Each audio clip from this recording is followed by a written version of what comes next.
En Colombia, las elecciones parlamentarias del 2010 han estado signadas por una serie de denuncias de irregularidades y fraudes. Compra de votos, presión armada a algunos electores, para políticos girando dinero desde la cárcel para conformar partidos como el PIN o para apoyar candidatos del partido de la U y del Partido Conservador. Inclusive, el 14 de marzo, día de elecciones,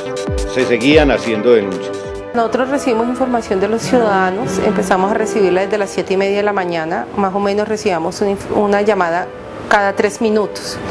Las llamadas hacían especialmente énfasis en lo que tenía que ver con el tema de compra de votos y la cantidad de recursos que se estaban moviendo a lo largo de la jornada electoral. No obstante lo anterior, en algunos casos específicos nos señalaron preocupación frente a tarjetones premarcados, nos señalaron también temas relativos a propaganda dentro de los puestos de votación o jurados de votación que aceptaban que se pusiera propaganda de algún candidato o candidatos dentro de los puestos de votación, haciendo también propaganda o invitando a votar por ellos. Una disputa de poder está en curso en Colombia. La negativa de la Corte Constitucional de avalar un nuevo referendo reeleccionista, la presión de los Estados Unidos para evitar que Álvaro Uribe se aferre al poder por vías extralegales y la denuncia del actual Estado colombiano como violador de los derechos humanos son algunos de los elementos que configuran la actual coyuntura. Uribe tampoco se ha quedado quieto en esta contienda. La intención de ganar a cualquier precio las próximas elecciones presidenciales demuestra los grandes esfuerzos que ha hecho por mantener el control del Partido Conservador y no perder el control del Congreso. Decimos que hay una crisis de conducción del régimen. En segundo lugar, un intento de recomposición de las diferentes facciones del uribismo. Por ejemplo, el hecho de que ese uribismo, más vinculado directamente a la parapolítica, no solamente haya construido un partido del PIN, sino que haya logrado generar espacios en el Congreso en partidos como el partido de la U, el Partido Conservador e incluso el Partido Liberal, que muestra una preocupación de ese uribismo que algunos llaman el uribismo rural, más vinculado al modelo mafioso, narcotraficante, que tiene peso en el Congreso, una falta de credibilidad en amplios sectores de la población frente no solamente al alcance del proyecto uribista, sino a sus continuadores, y una necesaria y urgente postura de deslinde de la izquierda y de la oposición, no solamente con Uribe, sino con el carácter del régimen, el modelo de la seguridad democrática, la concepción de lo social y el tipo de crecimiento económico que ha imperado. La actual coyuntura abre una posibilidad de transición hacia la democracia en Colombia si surge una coalición que permita derrotar el dominio de la mafia y el paramilitarismo. Este es un inmenso reto para las fuerzas progresistas. El discurso de la guerra por la guerra es absolutamente inviable en un país como el nuestro. Estamos en una situación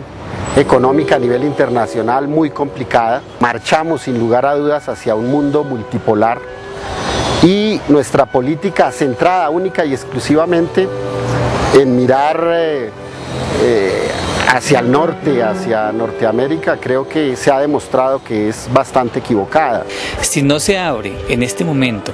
a partir de las elecciones que acaban de pasar, las parlamentarias, en medio de las elecciones presidenciales y con posterioridad, ese escenario alternativo que le muestre a la población, que le muestre a los sectores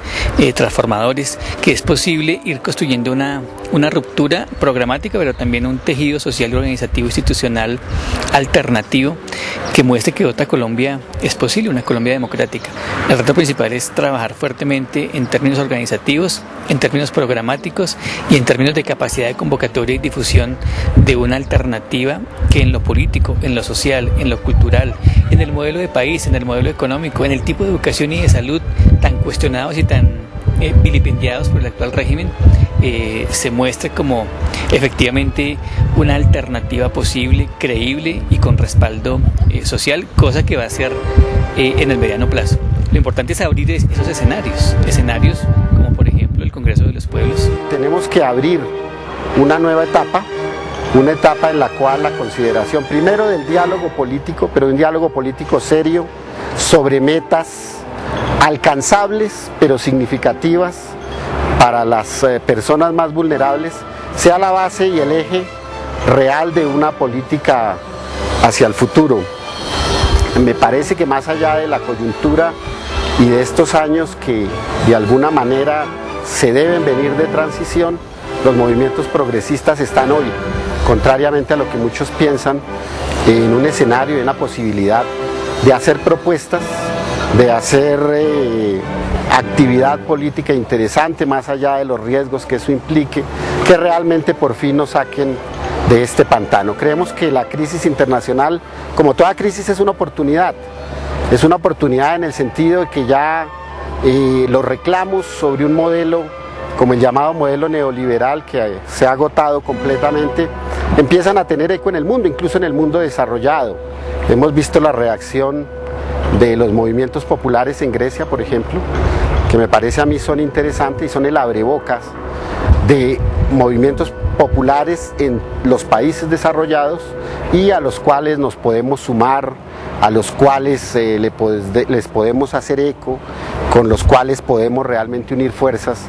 para de verdad plantear un mundo mejor.